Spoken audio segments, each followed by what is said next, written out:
நான் உங்க மனசு பேசுறேன். உங்களோட அதிகபட்ச ஆசை என்ன?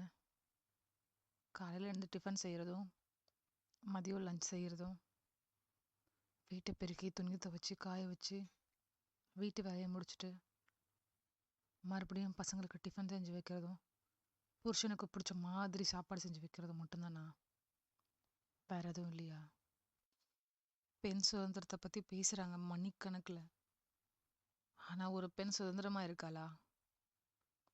நிஜமாவே நமக்கு சுதந்திரம் கிடைச்சிருச்சா? எனக்கு சந்தேகமா இருக்கு. சுதந்திரம்னா என்ன? யாருக்காவது சுதந்திரம் இருக்கா?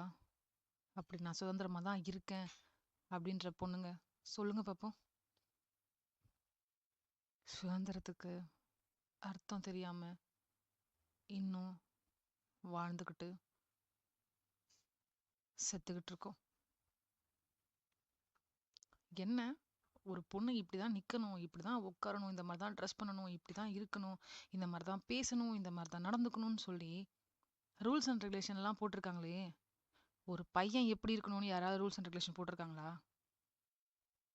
நான் ஒரு பொண்ணா பிறந்ததை நினைச்சு வெக்கப்படுறேன். சத்தியமா வேதனைப்படுறேன். சந்தோஷமே படல. அதனால நான் ஒன்றும் இந்த கலாச்சாரத்தையோ பண்பாட்டையோ மதிக்க மாட்டேன்னுலாம் சொல்ல வரல. என்ன மதிச்சு என்ன பிரயோஜனம்? மதிச்சா மட்டும் நமக்கு நல்ல பேர் கிடைச்சிருமா? கிடைக்காது.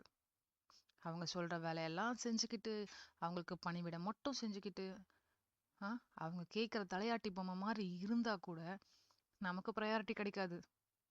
ஒரு வார்த்தை எடுத்து பேசி பாருங்களேன்.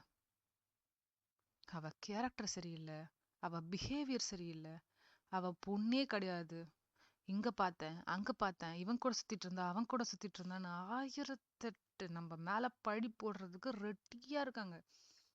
பிறந்ததுல இருந்து ஒரு பொண்ணு ஒருத்தரை டிபெண்ட் பண்ணியே தான் இருக்கணும். பேரண்ட்ஸை, ஃப்ரெண்ட்ஸை, பிரதர்ஸ் அண்ட் சிஸ்டர்ஸ், அதுக்கு மேல புருஷன், புருஷனுக்கு அப்புறம் பிள்ளைங்கன்னு சொல்லி ஒவ்வொருத்தரும் ஒவ்வொரு வாட்டியுமே ஒவ்வொரு ஸ்டேஜ்லயும் ஒருத்தவங்க டிபெண்ட் பண்ணியே இருந்து இந்த வாழ்க்கையை வாழ்ந்துகிட்டு இருக்கோம். எதிர்த்து பேசி பாருங்க. எதிர்த்து பேசினாதான் நம்ம கேரக்டர் நாஸ்தி பண்ணிடுறாங்களே. ஏன்னா அப்பதான் அவ வாய மூடுவா. அடிச்சாலோ இல்ல வேற எதனா பேசினாலோ இல்ல தொழில்ல போட்டியா நின்னாலோ அவ எத்து போராடுவா. ஆனா கேரக்டர்லெஸ் கேர்ள்னு சொன்ன உடனே என்ன பண்ணுவா? அழுது மூலையில போய் உட்காந்துருவா. பேசுங்க, இன்னும் எவ்வளவு வேணா பேசுங்க, நான் உட்கார மாட்டேன் மூலையில. எத்தனை நாளைக்கு பயந்துட்டு உட்காந்துருக்கணும்? எதுக்காக அந்த வார்த்தைக்கெல்லாம் பயப்படணும்? அந்த வார்த்தைய பேச உனக்கே அவ்வளவு தைரியம் இருக்கும்போது அந்த வார்த்தைங்களை கேட்டுட்டு என்னால வாழ முடியாதா என்ன? ஆமா, நான் அப்படிப்பட்ட பொண்ணு தான். I don't care about of that. நான் கவலைப்பட மாட்டேன். என்னை நம்புறவங்க நம்பட்டும், நம்பாதவங்கள பத்தி எனக்கு எந்த கவலையும் இல்லை. தயவு செஞ்சு நீங்களும் பயப்படாதீங்க. எதிர்த்து கேளுங்க. தலைய வாங்கிடுவாங்களா என்ன? சக்தி இருந்தாதாங்க சிவனுக்கே மரியாதை. நம்மளோட சக்தி என்னன்னு இவங்களுக்கு யாருக்கும் புரியல. நான் இதை ஒரு கேள்வியா கேட்கல, என் ஆதங்கத்தை உங்ககிட்ட ஷேர் பண்றேன், அவ்வளவுதான். இது ஏன் ஒரு வீடியோ கண்டென்ட்டா போடணும்? உங்களுக்கு தோணலாம், உங்க மனசுல இருக்க ஆதங்கத்தை கொட்டி தீத்துரு, அதுக்கு ஏன் வீடியோவா போட்டுட்டு இருக்க அப்படின்னு நினைக்கலாம் நீங்க. என்ன மாதிரி எத்தனை பேர் ஆதங்கத்தை மனசுல மட்டும் வச்சுக்கிட்டு அழுதுகிட்டு இன்னும் வேலையே செஞ்சுக்கிட்டு இருக்கீங்க.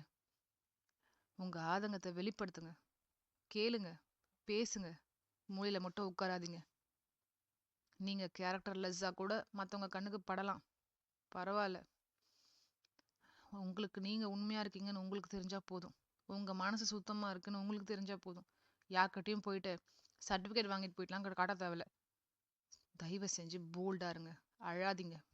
மூலையில போய் உட்காராதீங்க. உங்க வேலையை செஞ்சு முடிங்க. உங்க இலக்கை அடைங்க. பெண்கள் யாருக்கும் அடங்கி வாழக்கூடாது. இந்த நாட்டை எத்தனையோ பெண்கள் ஆண்டிருக்காங்க. அவங்க பார்க்காத வலி வேதனையா அவங்கள எத்தனை பேர் பேசியிருப்பாங்க. அவ்வளோ பேச்சையும் மீறி அவங்க இந்த நாட்டை ஆளலையா? யார் இவங்கெல்லாம் நம்மள அசாசினேட் பண்றதுக்கு? முதல்ல அவங்க ஒழுங்கான்னு பார்க்கணும். அவங்கள பத்தி வெளியே சொல்ல ஆரம்பிச்சா நாடு தாங்காது. ஆல்ரெடி கூப்பமேடா தான் இருக்கு. ஸோ போல்டா இருங்க கேர்ள்ஸ். நான் கோவத்துல பேசல, அனுபவத்துல பேசுறேன்.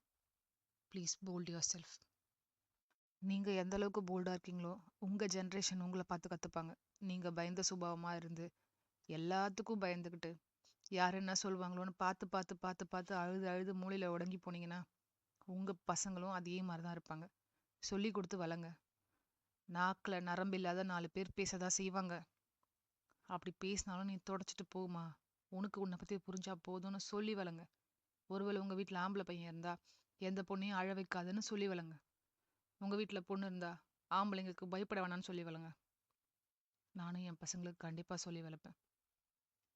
யாருக்கும் பயப்படக்கூடாதுன்னு. தைரியமா இருங்க.